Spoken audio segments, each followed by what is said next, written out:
Donc, on va voir un cours de FAO avec un logiciel Futurcam. Donc, deuxième année bac STM. Donc, j'ai donc déjà fait une vidéo concernant donc FAO, mais avec la programmation avec le code G. Donc, on va commencer. Donc, on va commencer un diaporama. Voilà. Donc, création d'une pièce avec logiciel de FAO Futurcam. À partir d'une pièce brute de forme cylindrique de dimension, le diamètre extérieur, bien sûr, le diamètre 60 et longueur 84 mm. On va apprendre à faire une simulation donc d'usinage afin de générer les crochets à partir des parcours d'outils et des paramètres généralement d'usinage. Donc, pour ce faire, on vous donne le dessin de définition de la pièce et le contrat de phase relatif, bien sûr, à la phase qu'on va assimiler. Donc, vous avez donc la pièce brute.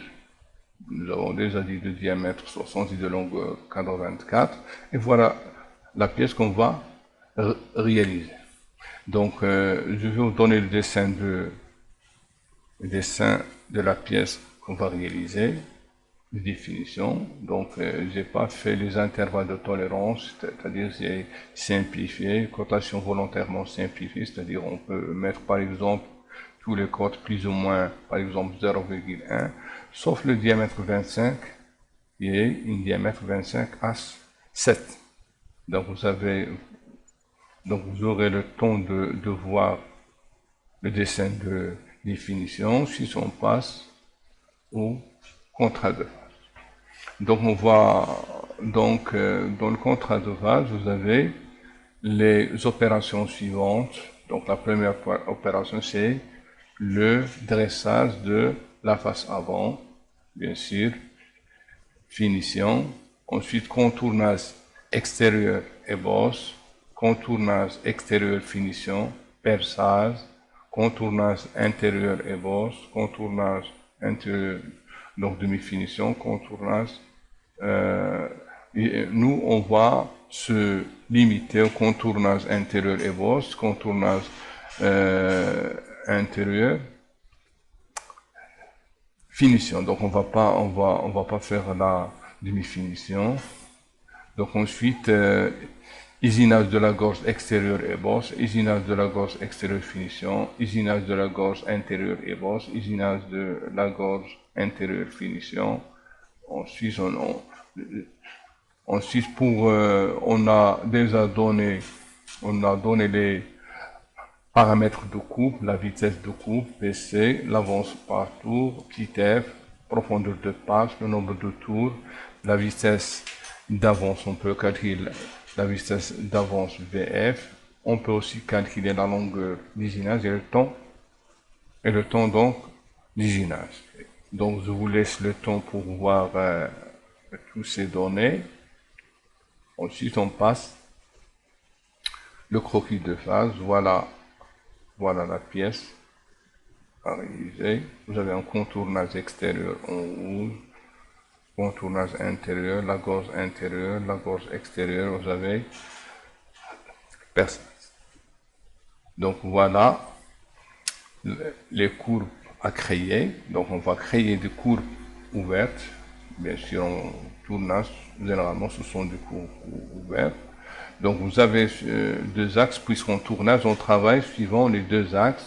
L'axe Z, c'est l'axe de rotation et en même temps de révolution donc de la pièce. Et l'axe X, suivant laquelle il y a donc l'avance transversale. Donc on travaille suivant sur deux axes. Bien sûr, les données des coordonnées suivant X sont données suivant le diamètre. Donc la courbe, donc le profil en rouge, c'est le contournage extérieur constitué par les points P2, P3, P4, P5 et P6.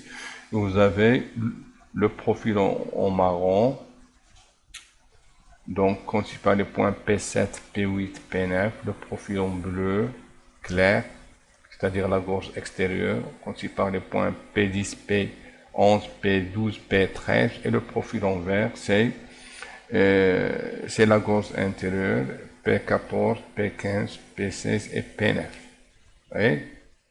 Ensuite P9. On passe maintenant.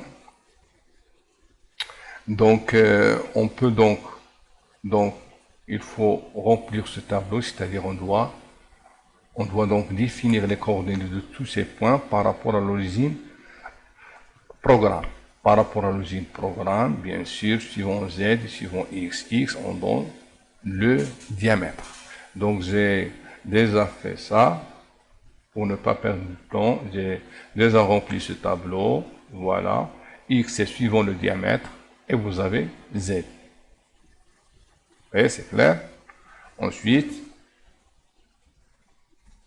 je vais vous donner une idée concernant le logiciel FutureCam. On va donner l'interface FutureCam. Donc, vous avez donc, au milieu, vous avez la fenêtre graphique. Vous avez donc barre de menu, barre standard, boîte de dialogue, des étapes, boîte de dialogue d'art de construction, barre de géométrie, et vous avez la barre de simulation, vous avez fenêtre de résultats. Donc on passe maintenant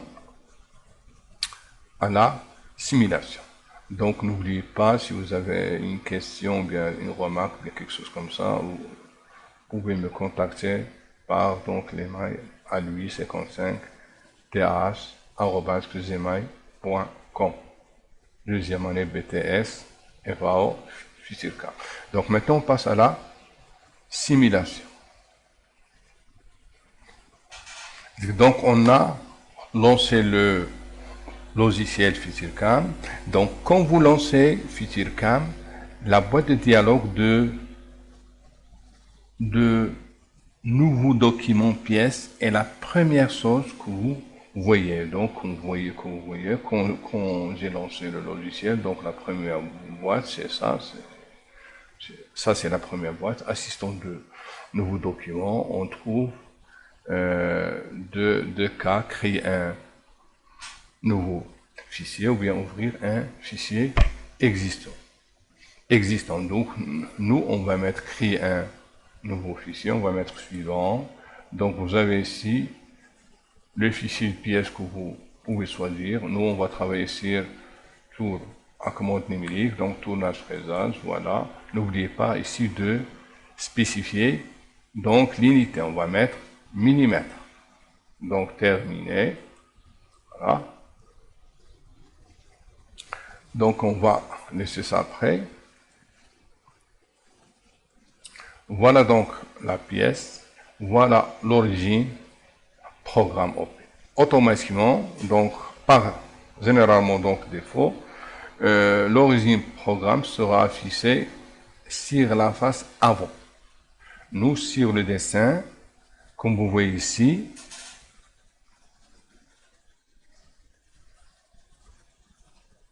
voilà, comme vous voyez ici, bien sûr ici, l'origine programme, elle est donc décalée dans le sens contraire de Z d'une distance est égale à 82. Clair? Donc, revenons à notre logiciel. Donc, voilà. Donc la première chose à faire, c'est décaler ce repère ici, suivant l'axe Z. Donc, avant de faire tout ça, je vais vous donner quelques idées concernant les étapes. Donc, la première étape, c'est l'étape 1. Donc, définir donc le brut. Donc, on va donc définir le brut. Voilà, on va appuyer sur ça. Donc, l'assistant de brut, voilà, ça l'assistant de brut, vous aide à définir la forme et les dimensions des bruts, sa matière, le zéro programme et le système de coordonnées de modélisation. Donc, on doit d'abord définir la forme est-ce qu'on a une forme cubique? Voilà. Elle est généralement de dimension, la largeur, on doit saisir la largeur, la longueur, donc l'épaisseur, ou bien si on a une forme cylindrique, on doit appuyer sur cylindrique, on doit saisir la longueur, le diamètre intérieur, le diamètre extérieur. Ici, dans notre cas, on a une pièce pleine, donc le diamètre intérieur égale à 0, ou bien une forme polygonale. On doit entrer la longueur, le nombre de côtes et le diamètre, et bien sûr la côte extérieure. Vous voyez? Donc pour nous, c'est une forme cylindrique. Ensuite, on passe maintenant à la deuxième étape. Voilà la deuxième étape, comme vous voyez. Elle est constituée, la géométrie constituée par des entités qu'on peut tracer comme des points, des arcs, des lignes et autres formes utilisées pour décrire donc les pièces ou bien le parcours généralement d'outils. Donc plusieurs outils géométriques différents sont disponible. La géométrie, elle peut être aussi importée depuis d'autres systèmes de CAO, comme par exemple SolidWorks, CATIA, etc.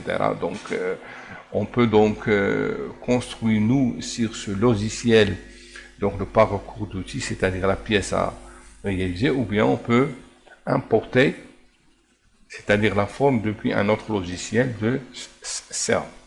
Donc voilà donc les entités avec lesquelles on peut travailler, arc, cercle, ligne, donc multiligne, etc. Donc on passe maintenant, la troisième étape, c'est courbe. Donc la troisième étape, c'est courbe.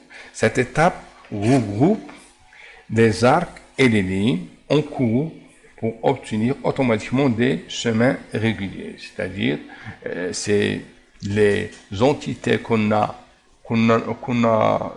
déjà donc définir dans l'étape géométrique, on doit les assembler, c'est-à-dire les mettre sous forme d'un groupe. C'est-à-dire comme dans le logiciel, par exemple, Word, ça c'est l'équivalent de la fonction grouper les entités, c'est-à-dire sous forme de groupe.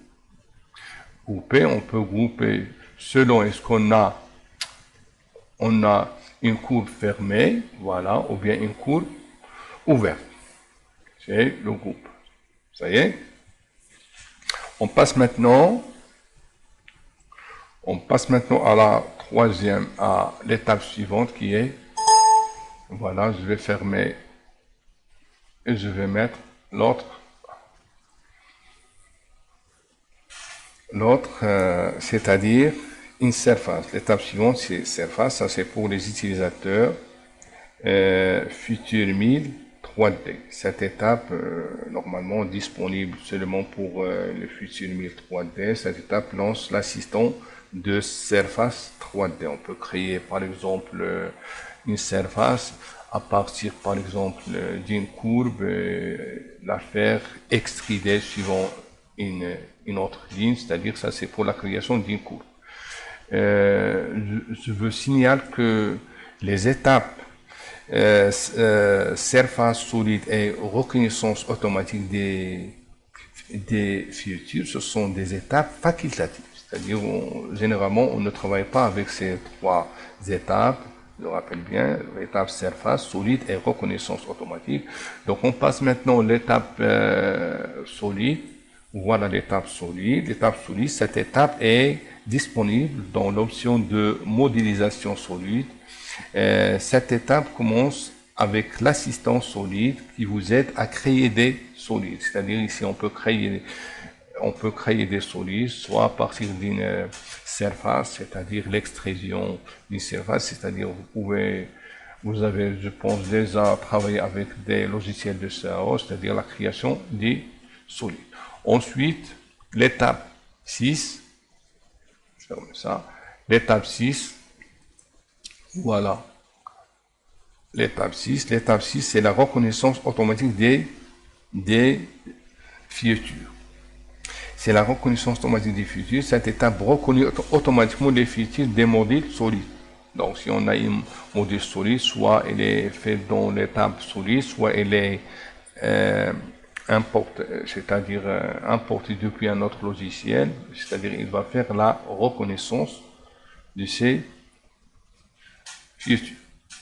Donc, généralement, j'ai dit que ces trois étapes sont des étapes facultatives. On passe à l'étape 7 qui est les features. Donc, l'étape feature, ce sont des caractéristiques comme des postes, des filtrages, des perçages, etc. Ils sont créés à partir de courbes et de dimensions. Ces objets décrivent la pièce en 3D, sont utilisés pour générer les parcours, c'est-à-dire ce sont des formes généralement définies, sont définies d'avance par le logiciel, c'est-à-dire trou, ou bien poste, ou bien alésage, ou bien quelque chose comme ça. Donc, on va voir ça après. Donc, on passe maintenant le parcours d'outils. Bien sûr, on ne peut pas ici travailler avec parcours d'outils puisqu'on n'a pas donc défini donc les points. Donc le parcours d'outils, les parcours d'outils sont générés à partir de séries de filatures. Vous pouvez les simuler avec FeatureCam en filaire, en ombrage 2D ou bien en ombrage donc 3D. Donc la simulation, voilà donc la barre d'assimilation qu'on va voir. Ici, il n'est pas actif, donc puisqu'on n'a pas, donc définir le parcours. Donc, voilà, je vais la faire fermer. Donc ensuite, donc la 9e étape, c'est le code CN. Bien, ce qu'on appelle le code G. Donc les codes G spécifiques machines sont générés à partir des parcours d'outils, des postes processeurs sont fournis pour différents armoires commandes numériques et vous pouvez en créer de nouveaux. C'est-à-dire, lorsqu'on a fait donc l'assimilation, c'est-à-dire le processeur, il va nous générer le programme code G. On va voir ça après. Donc, et enfin, la dernière étape, c'est personnaliser la fabrication. FeatureCam automatise le processus de fabrication entier. C'est lui-même qui va automatiser tout le processus de fabrication.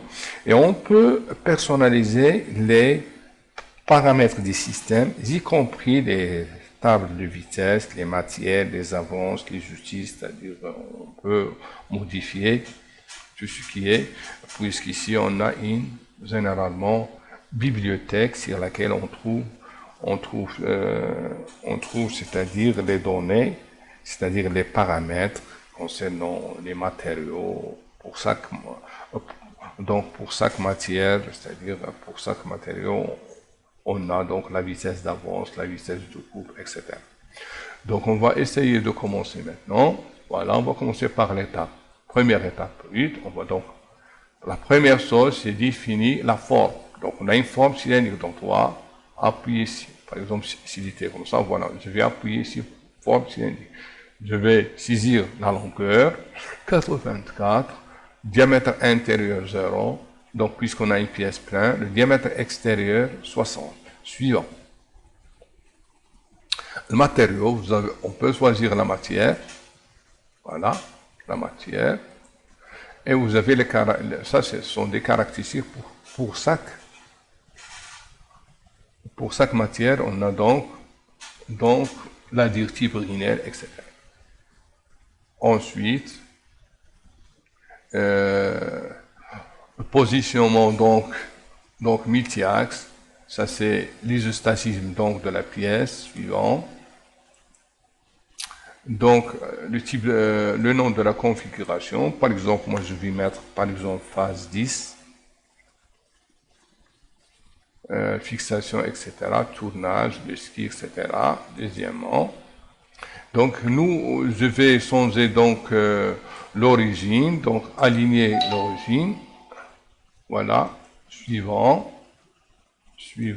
Donc, je vais faire seulement une translation puisque le repère il est toujours suivant l'axe Z, donc il ne peut pas donc on va faire seulement une translation suivant l'axe Z. Donc il va reculer en arrière d'une distance, nous avons dit 82, puisqu'on doit donc laisser sur l'autre face 2 mm, d'après donc ce qu'on a dit, donc on doit mettre moins 82. Moins 82, suivant, vous voyez maintenant.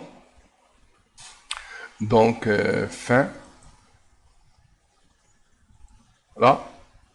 Donc maintenant, on passe là à la deuxième étape qui est la définition de la géométrie. Donc, comme vous voyez ici, on va définir, on a déjà rempli un tableau. Voilà. Voilà, on va donc définir les courbes qui sont ouvertes.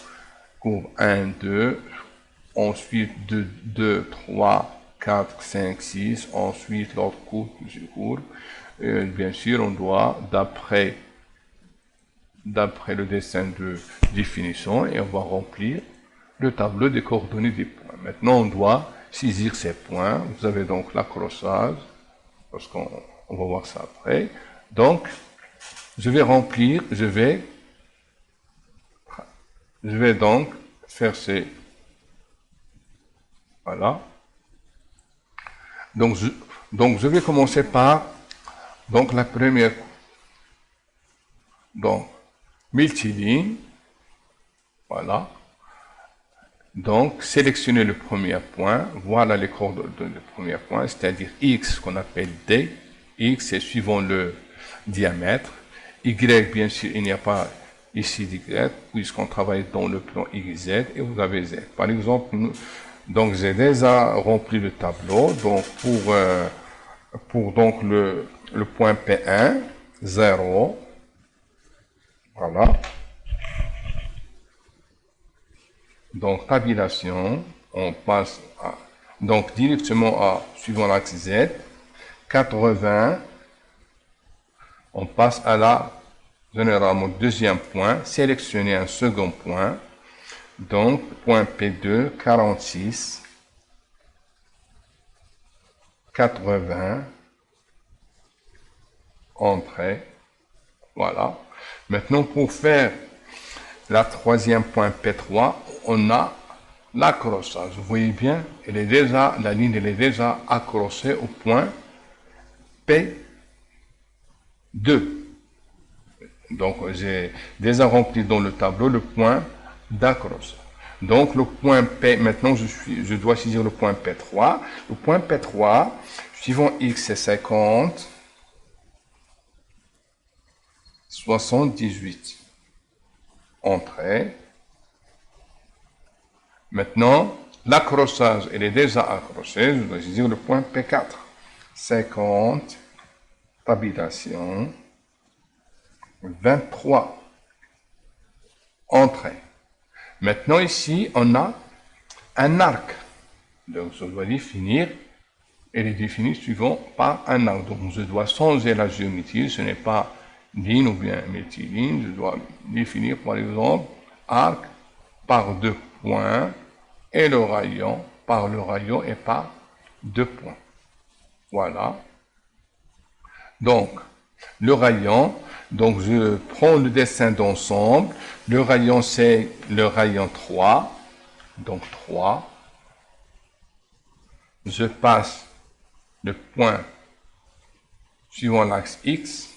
Donc, suivant l'axe X, je peux saisir seulement suivant le rayon. Ça, c'est le point. Donc, ça, c'est le premier point. Voilà. Je passe à la deuxième point. Suivant X. Donc, c'est 28. Tabulation. Suivant Y, 0. Suivant Z, c'est 20. entrée, voilà l'arc. Maintenant, le point P6. L'accrochage, voilà. Maintenant, je dois changer ligne. L'accrochage de ce point, je vais s'accrocher à ce point jusqu'à l'autre point, qui est le point P6, de coordonnées 60. Voilà. Tabulation. 20. Entre. Ça y est, j'ai fait donc la première courbe. Donc maintenant, je vais grouper ces entités en une seule courbe. Bien sûr, c'est une courbe ouverte. Je dois appuyer sur ouvert. Voilà, elle est constituée par quoi? Par cette entité, cette entité, cette entité et cette entité. Vous voyez? Déjà en bas, courbe 1, constituée par ces entités, je dois mettre crier.